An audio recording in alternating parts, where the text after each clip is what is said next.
Hey guys, and welcome to the guide. So in this episode, we're talking about pulling Johnny Bravos out of DIA. Because yeah, that's like what I did the first 2 years I was out there.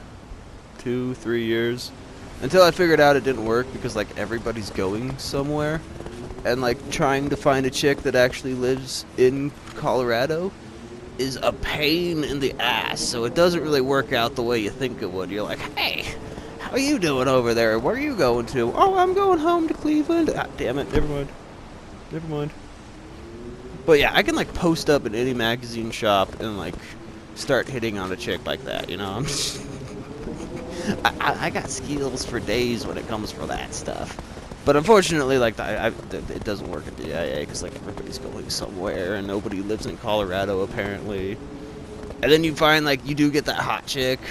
Well, maybe not hot chick, but you get a chick to finally give her your number, and then you go back to everybody and you're all like, hey guys, check out, I got this chick's number, And then you call the number and it's a fake phone number, and she's all like, I don't really like you, go fuck yourself, goodbye, pink. Aww. And then you gotta go back to everybody and explain it. And they're like, hey, what happened with that chick? And you're like, I don't want to talk about it. You got a fake phone number, didn't you? Yeah, I don't want to talk about it.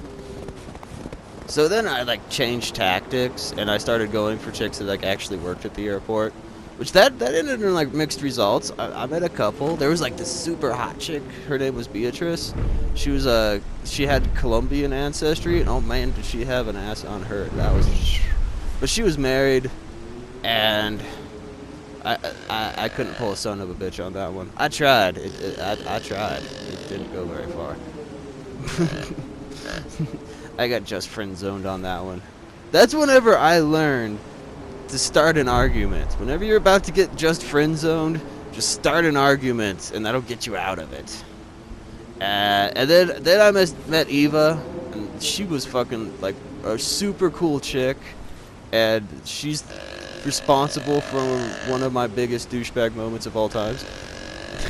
On like the list of like most fucked up things I've ever done, she's like number one. And pretty much the problem is we got along great, like amazingly great, right? But she was one of those BSM chicks, but she was one of the dominator BSM chicks, right? She was one of those chicks that like she was the mistress, you know, like. And the thing is she wanted to dominate me. She wanted to stick me in that little leather mask and like smother me and all that. And I was like, no, that's not happening. That is not happening. And yeah, that turned out very badly. So, Eva, if you're like watching this, yeah, I'm really sorry. That was one of those things that like even to this day I'm like, oh man, I am a horrible human being on that one. That was one of the worst things I've ever done. But anyways, so the moment I'm like most proudest of throughout all of my Johnny Bravo moments out at DIA was I was working at Integrated, right? At Integrated, they're responsible when I worked for them for Lufthansa, AirTran when AirTran was still a thing, JetBlue, Air Canada. I think there was one more, but I can't remember it right now. Oh, Aeromexico. They did Aeromexico. And they did some cargo stuff, but I never did the cargo because I was too early in the morning and I was not waking up that early. And yeah, I think that's what they did. Anyways, we were on JetBlue, right? And like, it was Friday. We just got paid. So I went upstairs so I could cash my check. And because I wanted to go get lunch so I could flaunt my lunch in front of everybody and be an asshole like that. And I met this chick while I was like in line to, you know, get my check, cash my check. And she was like super cute. And I was like, yes, yeah. And I got her phone number and I was like, all right, I'm going to run downstairs and I'm going to see if I can get out of this flight. And if I can, I'm going to come back up here and we're going to go do something. So I go downstairs and I talked to my supervisor, Theo, and that's not where I got the name Theoretical from, but like, I'm sure he's still pissed off at me, because he's like, that motherfucker just jacked my name. You're a fucking asshole. But anyways, I walked up to him, and I was like, hey, you will be the greatest supervisor ever in the entire world if you let me go on this date with this chick right now and like let me off this plane. And he was all like, yes, I do want to be the greatest supervisor ever. And I was like, yeah, this is going, this is working, yeah, greatest supervisor ever.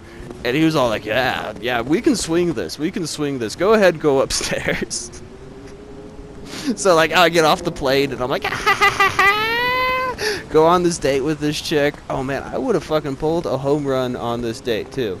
If it wasn't for me being at work, at DIA, I mean, I guess we could have gone into one of those bathrooms that locked and do the deed there, but we were in the main terminal, so that wouldn't have worked. And she lived in, like, some other state, so it wasn't gonna work, but, like, oh, the vibes were very positive. Like, if that would have been a home run. But anyway, so, like, I come back downstairs all full of myself, and I'm like, yeah, check me out. And, like, nobody says shit that day. Next day, the bosses, they catch wind of what happened, so they give Theo an earful. And they were pissed at him. So he comes to me, and, like, he just straight up PMS's me out. Oh, but I took that yelling. It was so worth it.